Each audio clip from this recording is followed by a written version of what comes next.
जी, मैं दुनिया का सबसे बड़ा पापी इंसान हूँ। सबसे बड़ा पाप किया हूँ। मैं अब ऐसा कभी नहीं करूँगा। मैं श्री जी को बोलता हूँ, बस मैं इतना बड़ा पाप किया हूँ कि मुझे माफ़ी लायक भी नहीं हूँ। मैं 1 साल से जाप कर रहा हूँ प्रभु जी, पर भूल नहीं पा रहा हूँ। बार-बार उसी बात की याद आती है। कभी-कभी सोचता हूँ प्रभु जी कि मैं शरीर त्याग दूँ, पर सोचता हूँ कि एक दिन दुर्गति हो जाएगी।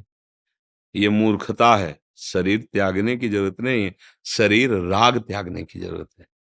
शरीर तो ये चाहोगे दूसरा नीच योनि मिल जाएगी, बख्शे थोड़ी जाओगे। शरीर राग त्याग दो तो महापुरुष हो जाओगे। कोई भी अपराध तुम्हें परास्त नहीं कर पाएगा। अगर हमारे पास आए हो, भगवान की कृपा से आए हो, तुम बात मान लो मेरी। तुम बिल्कुल चिंता मत करो, जो अपराध हुआ उसे भूल जाओ। हम कह रहे हैं ना, हमारी बात मान लो। जो तुम तिलक लगाए हो, भगवान के दासत्व का है। जो तुम्हें गुरु ने नाम दिया हो, नाम जप करो। और वो पाप जो पीछे जो भी हो गया, हम पूछना नहीं चाहते ना कभी बताना। आज से उसकी सत्ता ही खत्म। तुम उसकी चिंता मत करो। समझ रहे हो हमारी बात? खत्म। जैसे हो गया हमारा ऋण है तो जाओ हम देख लेंगे। तुम आगे चलो, व्यापार करो, पीछे का ऋण हम चुका देंगे। आज से तुम्हारे मन में इस बात का क्षोभ नहीं होना चाहिए कि मेरे से पाप हुआ है। खत्म। समझ रहे हो ना मेरी बात? अगर पकड़े रहे तो डबल दंड के भागी बनोगे, क्योंकि जब हम कह रहे हैं तो फिर बात मान जाओ। आज से वो चैप्टर खत्म। आगे वो गलती मत करना। जो गुरु जी ने नाम दिया है, खूब श्रद्धा पूर्वक नाम जप करो। नाम जप करते हुए अगर कभी और चूकें हो जाती हैं तो क्यों चूक हुई उसको देखो, उसको संभालो। और जिसके लिए तुम साल भर से जल रहे हो कि मुझसे पाप, उसको भूल जाओ। बात माने? समझे हमारी बात? नहीं अभी हो तो अभी साफ साफ उत्तर बताओ।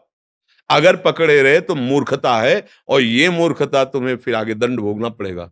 कोशिश करते हैं पर मुझे लेकिन नहीं मिल पाता। हम जब कह रहे हैं तो उसे भूल जाओ।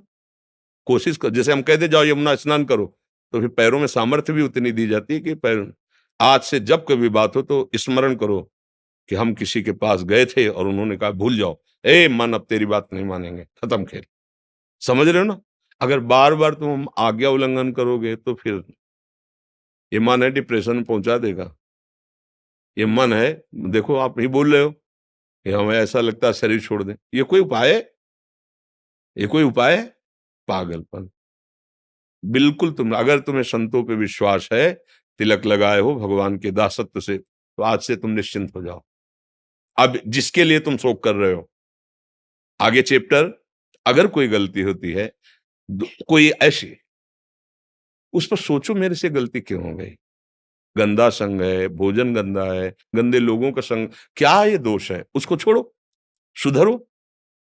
ये घबराने वाला मार्ग नहीं कि तुम भगवान के अंश होकर मनुष्य शरीर शरीर प्राप्त करके मन तुमसे गलती करवा रहा हो, इसके बाद ये सोच रहे हो कि अरे अब तो इसका कोई प्रायश्चित नहीं, शरीर छोड़ दे। पागल हो?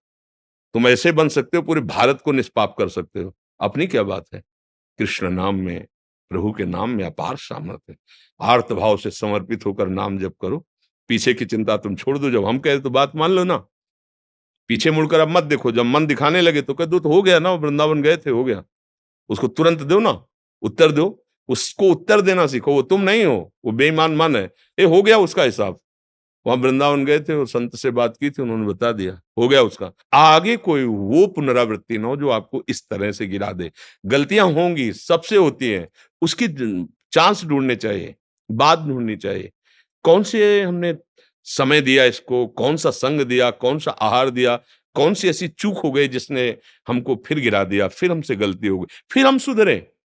1000 बार गिरेंगे तो हम अगली बार फिर तैयार होके, ये तो मुझे समझ में नहीं आता। अरे अब हो गया, ऐसे कैसे हो गया? बिल्कुल नहीं, ऐसा नहीं सोचना। समझ रहे हो हमारी बात? हम इसलिए कह बार-बार समझ रहे कह रहे कि आप बहुत होश से, बहुत गंदा मन है। ये जन्म जन्मांतर नष्ट करते चला आया है। अगर हमारी बात नहीं समझोगे तो बहुत दुष्ट है। ये जलाएगा, फिर गिराएगा, फिर तुम्हें लगेगा कोई बचाने वाला नहीं, नाम जप रहा हूँ कोई लाभ नहीं मिल रहा, ऐसा तुम्हें लगेगा। ये नाम का लाभ ही हुआ है कि तुम यहाँ बैठकर हमसे संभाषण कर रहे हो। भगवान की कृपा का प्रतीक है। भगवान ने क्षमा कर दिया तभी तुम, जो पे दुष्ट हृदय सोई हुई, मोरे सन्मुख आओ की सोई। तुम हमारे धाम आ सकते हो, तुम ऐसे संभाषण कर सकते हो। समझ में आ रहा है ना?